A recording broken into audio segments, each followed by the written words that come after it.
Υπόθεση Μπέλα Μάφια ή αλλιώς Κατερίνα Αναγνωστάκη. Σήμερα θα πάμε λίγο πίσω, στις 25 Σεπτεμβρίου του 2018. Βρισκόμαστε στην Κηφισιά, στην οδό Δαγκλή. Είναι τρίτη βράδυ και ένας επαγγελματίας εκτελεστής, κρυμμένος μέσα στα δέντρα, περιμένει έξω από το πάρκινγκ την Κατερίνα. Γύρω στα μεσάνυχτα η γυναίκα φτάνει, ανοίγει την πόρτα του γκαράζ και μπαίνει. Αρχίζει να κατεβαίνει προς το υπόγειο και λίγα δευτερόλεπτα πίσω της, πριν κλείσει η πόρτα του γκαράζ, προλαβαίνει και μπαίνει και ο εκτελεστής.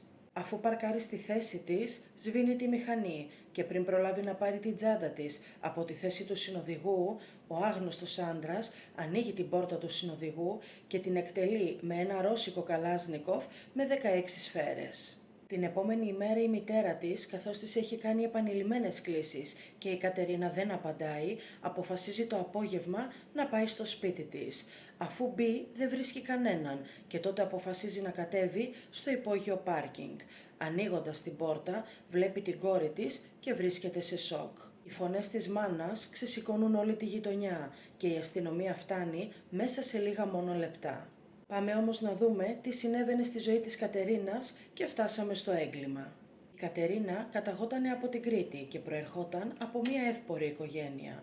Θα μπορούσε άνετα να ζήσει μια πολύ ήρεμη ζωή, αλλά η ίδια αγαπούσε τον κίνδυνο. Σε ηλικία 20 ετών γνωρίζει τον Βαγγέλη Ζαμπούνη, γνωστό στην πιάτσα και ως Ζαμπόν.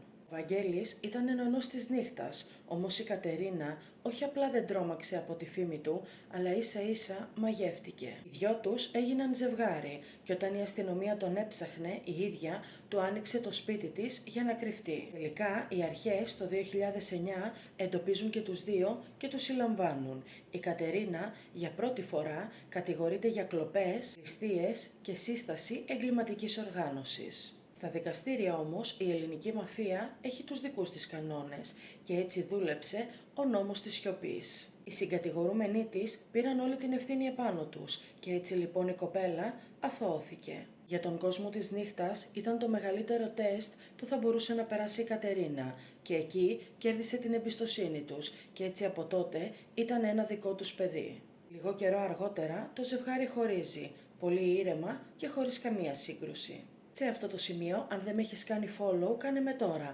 αν σου αρέσει να μαθαίνεις για αστυνομικές υποθέσεις. Ακόμη να σου υπενθυμίσω πως όλα τα κοσμήματα που φοράω είναι της μικρής μου επιχείρησης www.evamon.gr ή αλλιώς μπορείς να τα βρεις στο φυσικό μας κατάστημα, στα Ιωάννινα, Δαγκλή 4, στο κέντρο. Όλα είναι από ανοξίδωτο χειρουργικό ατσάλι ή φυσικές πέτρες και δεν παθαίνουν τίποτα σε θάλασσα. Πρόλαβε λοιπόν, μπες στο site και κάνε δικά σου τα πιο όμορφα κοσμήματα στην πιο οικονομική και τέλεια τιμή της αγοράς.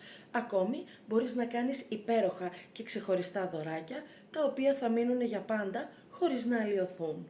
Και τώρα πάμε να συνεχίσουμε την υπόθεσή μας. 6 Σεπτεμβρίου του 2011 η Κατερίνα βρίσκεται στο Γαλάτσι οδηγώντας το όχημά της. Εκεί έχει σταματήσει σε ένα φανάρι στην οδό Βεΐκου και τότε άγνωστοι άντρες σταματάνε δίπλα της και την πυροβολούν.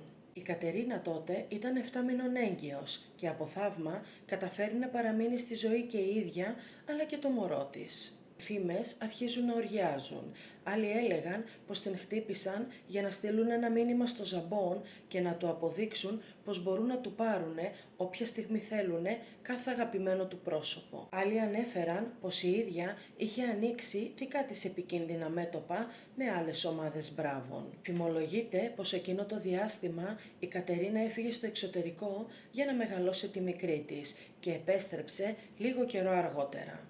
Μετά όμως ακόμη και από αυτό το σοβαρό συμβάν, η ίδια δεν φοβήθηκε, αλλά επέλεξε να ανοίξει ένα δημόσιο προφίλ στα κοινωνικά δίκτυα, χτίζοντάς το προκλητικά. Τότε λοιπόν επέλεξε και το όνομα που θα την ακολουθούσε, που ήταν Μπέλα Μάφια. Οι φωτογραφίες που ανέβαζε ήταν φορώντας πανάκριβα ρούχα, οδηγώντας υπερπολιτελή αυτοκίνητα και κρατώντας βαριά όπλα, δείχνοντας σε όλους πως δεν φοβάται κανέναν σε αυτό το χώρο. Στην πραγματικότητα όμως, η αρχή του οριστικού τέλους των κανόνων της νύχτας έγινε τον Μάιο του 2017, όταν εκτέλεσαν έναν από τους μεγαλύτερους νονούς της νύχτας, το Βαγγέλη Γρίβα. Από εκείνη τη στιγμή και μετά, τίποτα και κανένας δεν ήταν ασφαλής. Συμβόλαια θανάτου υπογράφηκαν σοριδών και έγιναν γύρω στις 30 εκτελέσεις μέσα σε μόνο λίγα χρόνια. Και τώρα πάμε να δούμε τι συνέβη αφού βρήκανε την Μπέλα Μάφια νεκρή. Όσο η αστυνομία δεν έβρισκε κανένα στοιχείο, τα στόματα της νύχτας άρχισαν να μιλάνε για δύο σενάρια. Η πρώτη φήμη έλεγε πως η Κατερίνα πλήρωσε με τη ζωή της το ότι γνώριζε πολλά και πως είχε αναμειχθεί σε μια άλλη δολοφονία για ξεκαθάρισμα λογαριασμών μιας άλλης γυναίκας, επίσης μέλος της μαφίας. Η δεύτερη φήμη, η οποία ήταν εκεί πιο πιθανή για την αστυνομία, ήταν πως η Κατερίνα δολοφονήθηκε γιατί ήθελαν να καταρακώσουν ψυχολογικά το Βαγγέλη. Το όνομα που ακουγόταν στην ασφάλεια για τη δολοφονία της Κατερίνας ήταν ενός βαρυπινίτη εκτελεστή. Το όνομά του ήταν Παναγής, όμως στην πιάτσα τον φώναζαν Κάβουρα ή δάσκαλο και μάλιστα φημολογείται ότι ήταν και δάσκαλος του Βαγγέλη στα πρώτα του βήματα. Λίγους μήνες αργότερα ο Παναγής βρίσκεται νεκρός στα ταμπούρια του Πειραιά από 15 σφαίρες. Η ανατροπή έγινε όταν μια γυναίκα η οποία ήταν συγγενής ενός από τους μεγαλύτερους νονούς της νύχτας αποφάσισε να μιλήσει στην αστυνομία.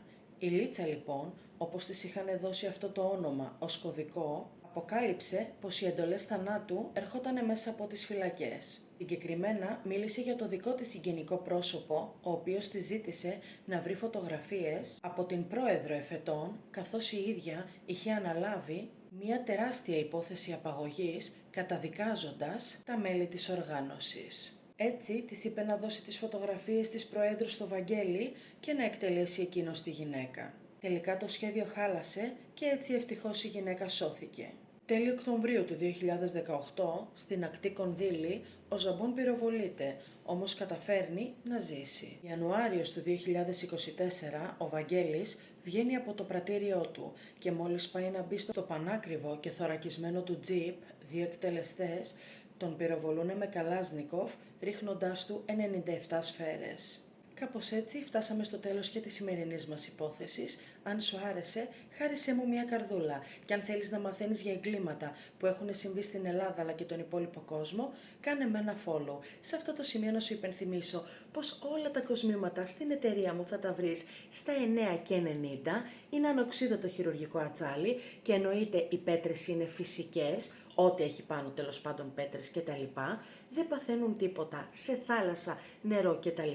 Τα φοράς συνέχεια, όλα μας τα δαχτυλίδια είναι ανοιγοκλειόμενα, εκτός από πολύ λίγους κωδικούς που θα δεις ότι έχουν νουμεράκια. Αυτό επίσης μπορείς να το ταιριάξεις τέλεια με την κολιεδάρα.